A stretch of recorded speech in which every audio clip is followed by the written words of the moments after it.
Hi everybody, Aaron Portzline, Allison Lucan here, Capital One Arena. The Blue Jackets lose in overtime tonight, 2-1 to the Washington Capitals. Yep. TJ Oshie, an overtime goal, minute and 15 left. Something like that. Something like that. Blue Jackets were killing a penalty, taken in that overtime period. Tough loss. The point streak continues. They're now at 9 points. Yes. The win streak ends at 5. In the realm of good point, bad point, Allison. Okay, I'm ready. Good point. Thoughts? Jacob Lilia, first NHL goal. Yes. Oh, I meant, was this a good point Oh. for the Blue Jackets? Yes. Quality overall point. Yes, I think they should be happy to have taken a point from this game Yes. against a team like the Caps with the roster that they have. Yes, of course you want to, Absolutely. but you mentioned him. Jakob Lilia scores the only goal for the Blue Jackets, the Yep. first goal of his NHL career. Yep. Beautiful play.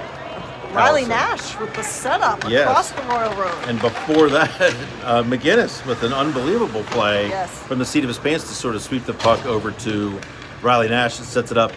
First career NHL goal for Lilia, first career NHL point for McGinnis. Yeah, I asked McGinnis who gets the puck, and he said the goal scorer does. There was talk behind the scenes that maybe they were going to saw a puck in half and give it to both of them and see if either of them had an issue with it. That's a practical joke, but they lost, so that's off the table in a game like this. They could saw it in half across the diameter, so they each got Interesting. a thinner Interesting. puck. But Lilia gets the puck. It's his goal. Okay. And a beauty. Lovely. Yeah, beautiful goal.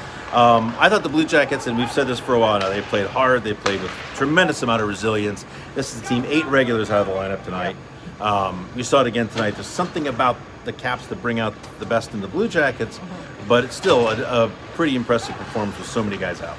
Absolutely. I mean, and the way they played too. They at fives. Yes. When they were down on the penalty kill, they were strong on the penalty Right. kill. Power play needs some work, but again, I think when you look Yeah. at all the parts that are out, Yeah. Gus Nyquist played the entire overtime, Yeah. basically, which Right. to not just be dead on the ice Yeah. is something. Right. Yeah. I thought the power play was decent. It didn't score. It was decent in maybe wresting some momentum away from the Caps. Yes. The penalty kill was really, really good. Eunice Corpusalo continues to shine. He was outstanding tonight, I thought. Yeah, and he's been great against the Caps all year. Shutout streak ended when the Caps scored early third. Yes. At that point, he'd been over 100 minutes of shutout ice time against the Capitals. That's pretty impressive. It's very impressive. And I thought, we use the cliche key saves at key times, Yeah. but against these shooters, this offensive talent that this Capitals roster has, I thought he was outstanding. Yeah. With tremendous support from his defenders. Yep. A lot of Yep. clearing of pucks, For sure. sweeping of pucks, just a solid effort there. Yeah. When did they give him a break, Alice? Tomorrow, Sunday? Does he? Yeah. Sunday, maybe? I mean, Maybe.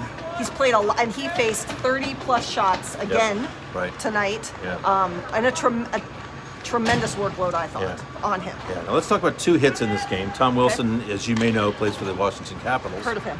Yes. Really firm open ice hit on Alexander Wenberg early in this game. I did not have a problem with it. You? No issue with it. No issues with it.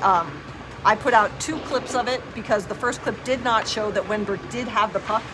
He was kicking it off his Yep. skate, Yeah. so the hit is Clearly in valid possession. to take, Right. yes.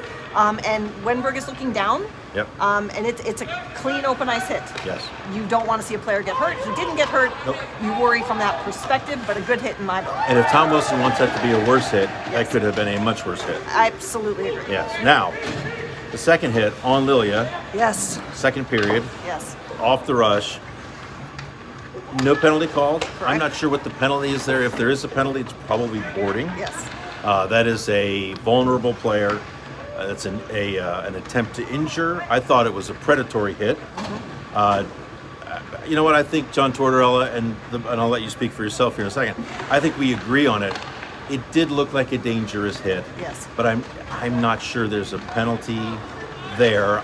You have to guess the player's intent. Right. Tom Wilson gets no relief in this area from this court, anyways, because of the history. I thought he was trying to hurt Lilia. No penalty. Onward. Agree? I mean, I'm not going to sit here and stump for the penalty. and Yeah. vehemently demand the penalty, but I could have seen a penalty called. What I didn't like, and Riley Nash mentioned this too, is he's kind of hiding behind Sure. his teammate. That's part of the predatory Tom Wilson part is for me. exactly, Yeah. and I don't like that. I don't like the degree of impact Yeah. that takes Lilia into the boards. Right. I would have been fine with a penalty called there. Yeah. And you don't know intent, but you also, I mean, this is a player who Yes. has a reputation. Yeah. Yeah. Boarding or charging? Boarding. Boarding. Right. Boarding for me. Lily appeared to be fine. Yes. Sadly, I didn't get a chance to talk to him. It took a while for the Blue Jackets room to open. He was long gone. Yep. But he scores his first goal. It's a big game for him, big night. And I think one thing that's really standing out to me is John Tortorella late in these games. I saw Stenlund on the ice in the final minute. Yep. Garibay out on the ice in the final minute. Lilia, he's shown a lot of trust in. You could argue with 8 regulars out of the lineup, he doesn't have a lot of choice here. Right. But he's playing a lot of guys, and he's just playing guys. Yeah. And there seems to be a resilience about this group that's carrying them. This is a style of play they desperately could have used early in the season. Let's not kid ourselves. Absolutely. And I think, Torts was complimentary of the group, Yeah. saying that they're playing like a team. There's Yes. no me, there's only Correct. an us. Yep. And I think it does speak to the character of this team, if you will, Yep. that when you look around that room and you have so many new faces, this group is choosing to say, come on, let's go. Right. And pull everyone up and boost everyone up and be really positive. And Yeah. I think that, this is a coach who shortens his bench a lot. Yes, And to for your sure. point, has not been doing Any so. reason he gets to do what he So does. I like what we're seeing from them, and I think it is galvanizing them in a different way than maybe they've been galvanized before. Yeah, so they get a point, 2-1 loss here in Washington. Back at it tomorrow, practice at Nationwide Arena, Yep. and then back at the games Sunday. My days are all screwed up. It's the holidays. I have no idea what I day it have is. no clue. I'm told it's Friday, so that game would be Oh. Sunday at 5 p.m. against the Blackhawks, Yes. who they played really well against early in the season.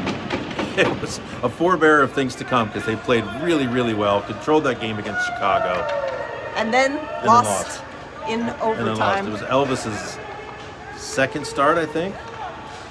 First. I think it was Pittsburgh was his first. Oh, that's right. I think it was That's his second start, and I think he played pretty well, so maybe we see Elvis on Sunday. Yeah. We shall see. So thanks for watching. Anything else to add here? I think that's it. Thanks for watching. Thanks for reading. We will be back with you on Sunday. We'll be back on Sunday? We will be back on We'll be Sunday. back on Sunday. We'll talk to you then.